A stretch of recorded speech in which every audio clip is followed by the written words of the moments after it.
അസ്സലാമു അലൈക്കും. നിങ്ങൾ ശ്രദ്ധിച്ചിട്ടുണ്ടോ, മക്കയും മദീനയും സന്ദർശിച്ച ആളുകൾക്കറിയാം, ഇരു ഹറമുകളിലും ഒരുപാട് പ്രാവിൻ കൂട്ടങ്ങളെ കാണാം.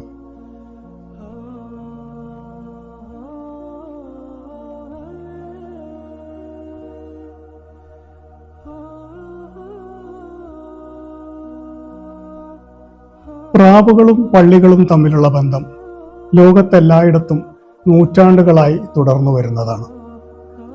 എന്നാൽ മദീനത്തെ ഒരു അതിശയ കാഴ്ച നിങ്ങൾ ആരെങ്കിലും ശ്രദ്ധിച്ചിട്ടുണ്ടോ? മദീന മുനവ്വറയിലെ മുത്തുനബിയുടെ പച്ചക്കുബ്ബയുടെ മുകളിൽ ഒരിക്കലും പ്രാവുകൾ ഇരിക്കാറില്ല.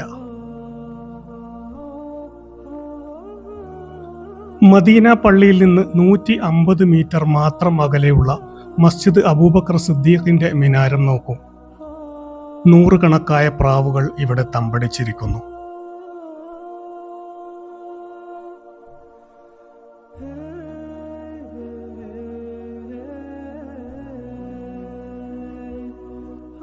തൊട്ടടുത്തുള്ള മസ്ജിദ് ഹമാമയുടെ മിനാരത്തിലും പ്രാവുകളുടെ കൂമ്പാരം തന്നെ കാണാം.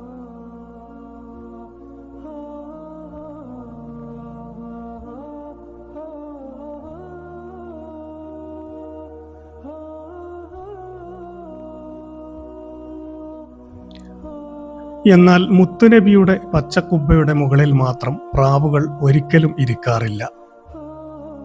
കാരണം പ്രാവുകൾക്കറിയാം, ജിന്നും ഇൻസും മലക്കുകളും മാത്രമല്ല, മൃഗങ്ങളും ഇഴജന്തുക്കളും വൃക്ഷങ്ങളും കല്ലുകളും വരെ ആദരിക്കുന്ന പ്രപഞ്ചത്തിലെ ഏറ്റവും ഉത്കൃഷ്ടനായ മുഹമ്മദ് മുസ്തഫ സല്ലല്ലാഹു അലൈഹി വസല്ലമയാണ് ഈ കുബ്ബക്ക് താഴെ അന്ത്യവിശ്രമം കൊള്ളുന്നത് എന്ന്.